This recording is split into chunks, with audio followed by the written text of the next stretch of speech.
Okay, so we're going to move to expanding and solving equation review.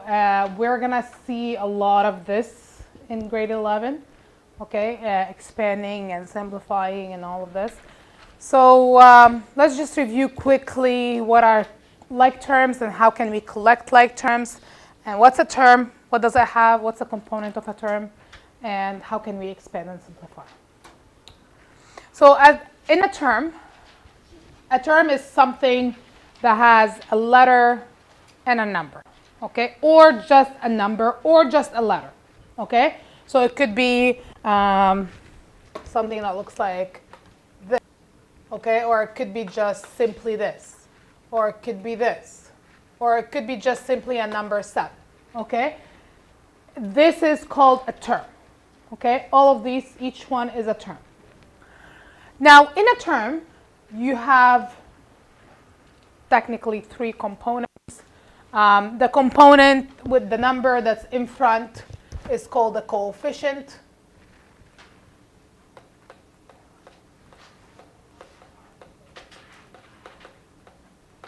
Okay. Then you have the variable, and sometimes, and then you will have an exponent. In this case, the exponent is 1. Okay? So for example, if I have a term that looks like this, 7a squared, this is my coefficient, this is my variable, this is my exponent. Okay? Does that make sense to you guys? The name of each term? The name of each thing in a term. Okay.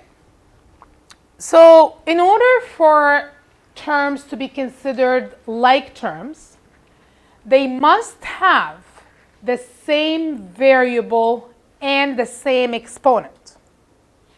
Okay? So let's look at this term here. So let's say I have 7a squared. Okay? Can you give me a like term to 7a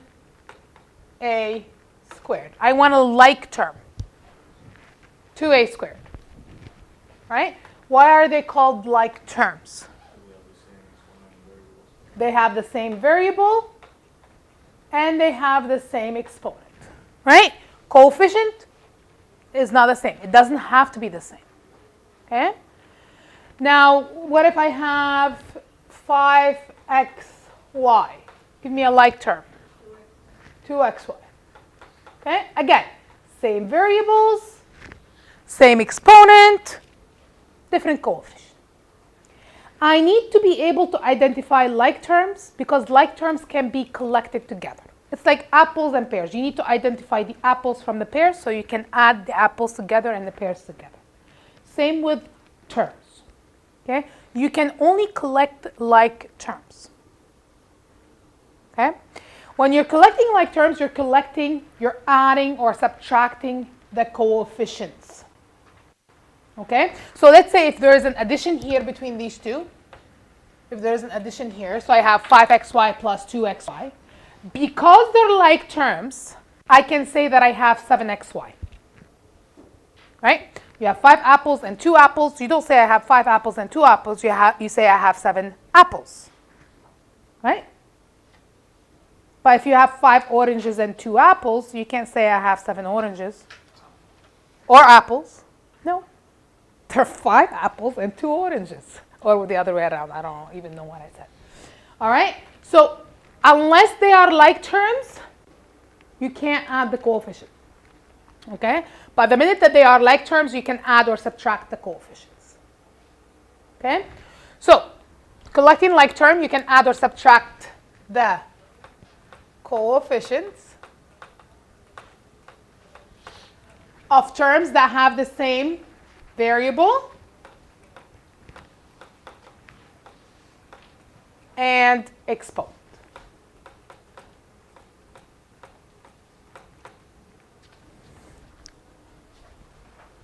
Okay? So in the case that I have there, it's 2a plus 3a, which is 5a.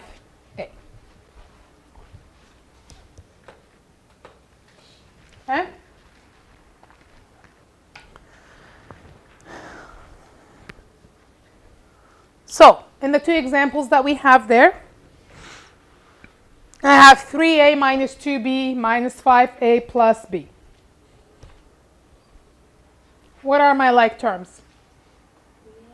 So I have 3a minus 5a. So that gives me negative 2a. I'm just going to erase that equal sign there. And then, be careful because that's a negative, right? So negative 2b plus b is negative 1b or negative b, right? If you write negative 1b or you just write negative b, is the same thing. Okay? It's that invisible one that I have in front of it. Okay? You can say I have an apple, or you can say I have one apple. It's the same thing.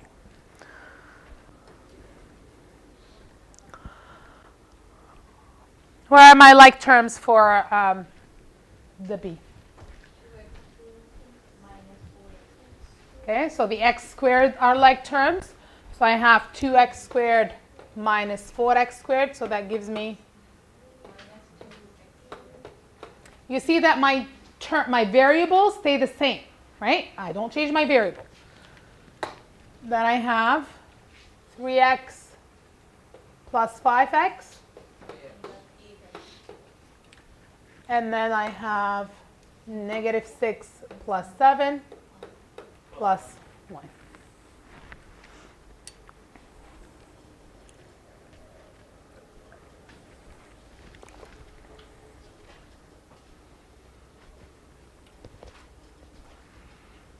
I'm going to use my famous taco example for the next one.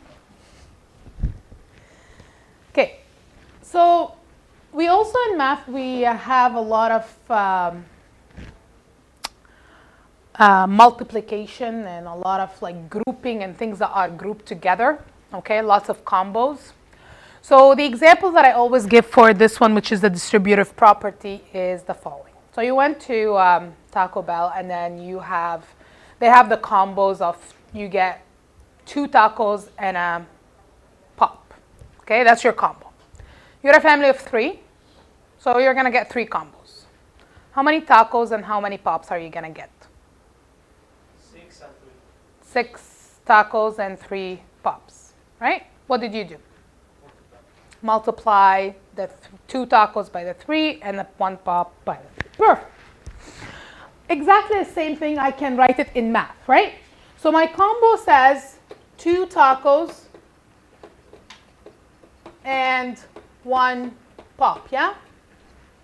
This is my combo. Because it's a combo, I have to put it in brackets. It's a combo, okay? So I'm going to buy 3 of them. So I'm going to multiply that combo by 3, right? Which I'm going to end up with 6 tacos and 3 pops. And the reason for that is that because I have to multiply that 3 by the 2 and that 3 by the 1. We call that the distributive property. Okay? You do it every day when you go buy stuff or whatever, right? But we have a method that we follow here. It's called the distributive property. Okay? So multiply each term of the bracket or the combo by the term outside.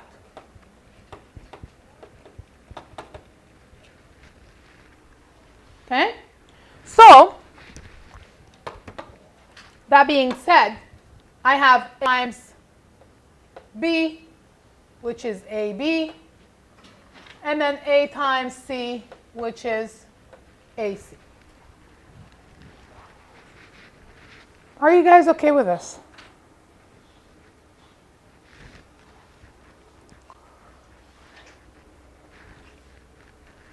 So let's look at our first example. So I have negative 2a multiplied by 3a minus 2b. Okay, the 3a minus 2b are my combo. So distributive property says I have to multiply the outside term by each term inside the bracket. So what happens when I multiply negative 2a by 3a?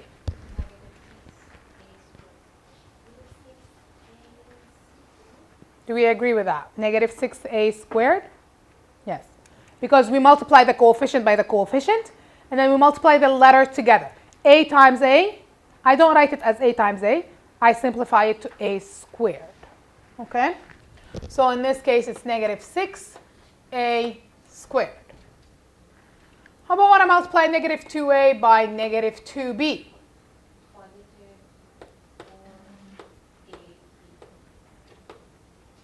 Negative times negative gives me positive.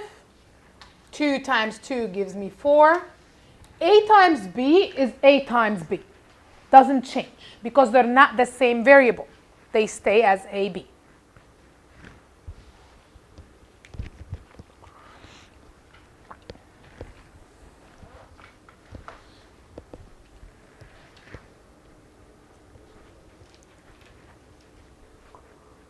Can you collect like terms here? Do I have any like terms? Do I have anything that I can simplify?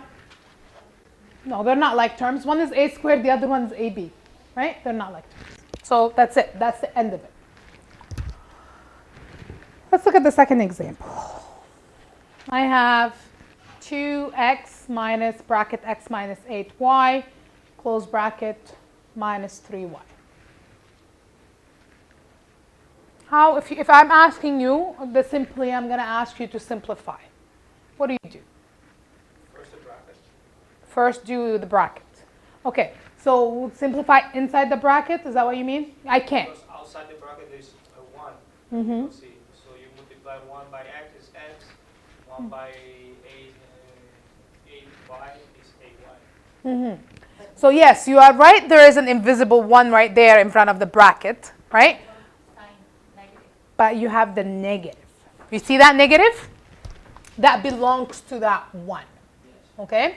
So what happened here is before you can add and collect like term, you have to release the combo from the jail.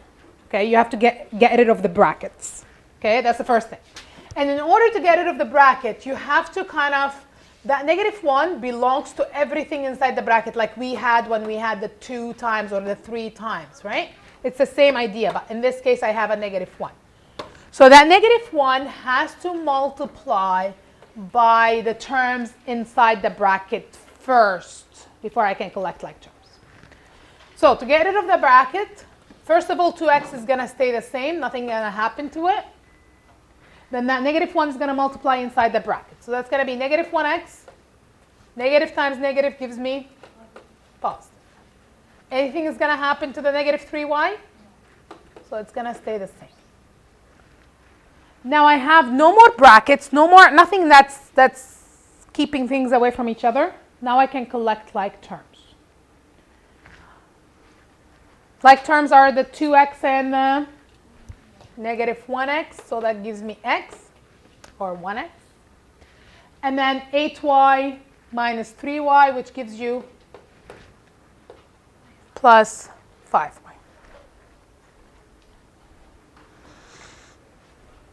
Okay? So sometimes you have to do multiple things together, right? But there's steps that you need to follow. In order for me to be able to collect like term, I have to release my terms. Okay? Get rid of the bracket.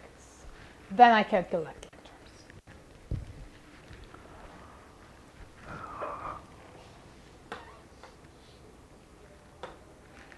Now in this case, or in the cases that I just covered, I had only, you guys remember, do you know the names binomial, monomial, trinomial? Do you know what they mean?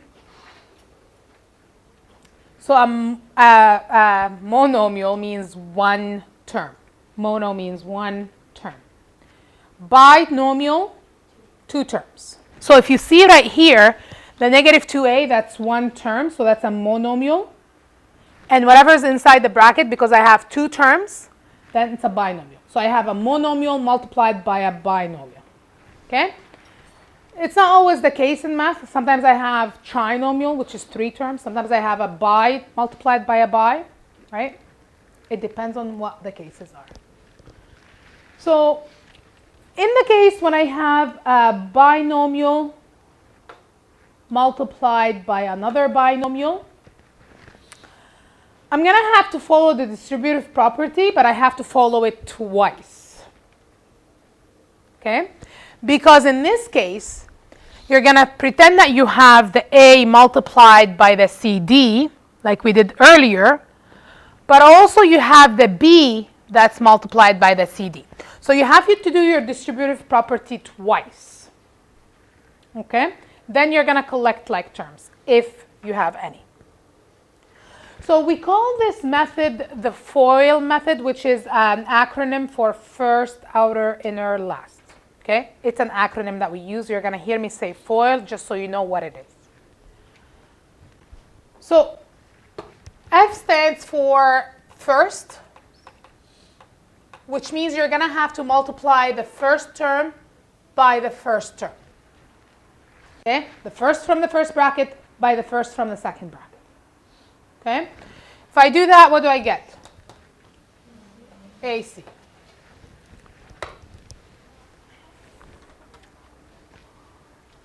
O stands for outer. Okay? So the outer term from the first bracket times the outer term from the second bracket. Okay?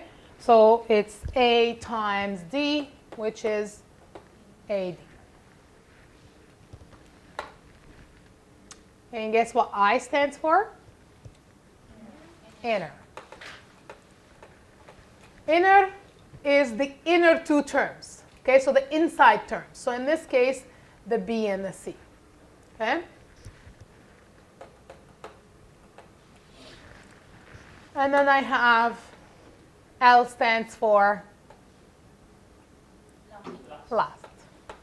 And this is the last terms from the brackets, from each bracket. So that's going to be BD. Something that I want you guys to think about, look at the first letter. There's two arrows coming out of it, right? So that means the first term is going to be multiplied by both terms inside the second bracket. Same with the second term. There's two arrows coming out of it. It's going to be multiplied by each term in the second bracket. That's all about it. Okay? I just use as I said, like you're going to hear me FOIL, so you know what I mean by FOIL.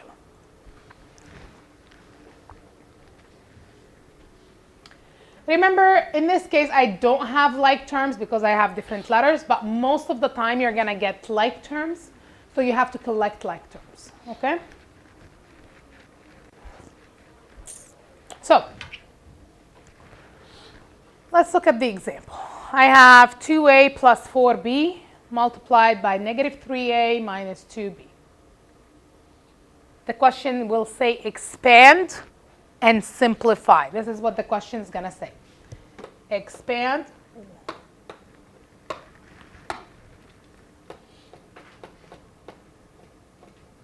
and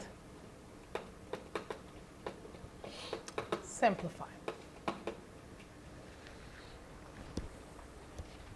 Okay, what do I do? Just multiply the first. So multiply 2a by Negative three. negative 3a. What do I get when I multiply 2a by negative 3a? A squared. Then 2 by 2b. Ne- 2a by 2b. 2a by negative 2b. So that's going to be negative Negative 4. ab. Okay? Then 4b plus negative 3a. so times negative 3a, which is going to give me negative 12. ba. BA, AB doesn't matter, right? AB, BA doesn't matter. 6 times 4 or 4 times 6 is going to give you 24, no matter which way. So I'm going to write it as AB so we can recognize that it's actually like terms, right? And then my last 4b times negative 2b. Okay? Now, do I have like terms? What are they and what do I do?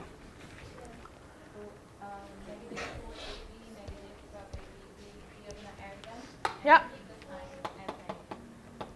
So we're going to add these two because they're like terms. That's going to be negative 16 AB minus 8B squared. Okay? So multiplying, what?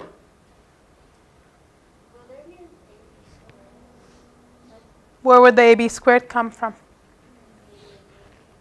No, because remember when we collected like term earlier, right? When I collected 2A plus 3A, it's A, right?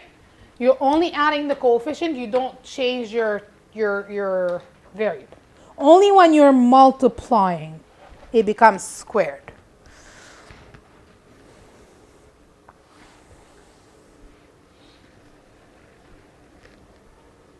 Okay, I'm going to give you time to do the next one by yourself or with someone sitting next to you. Maybe.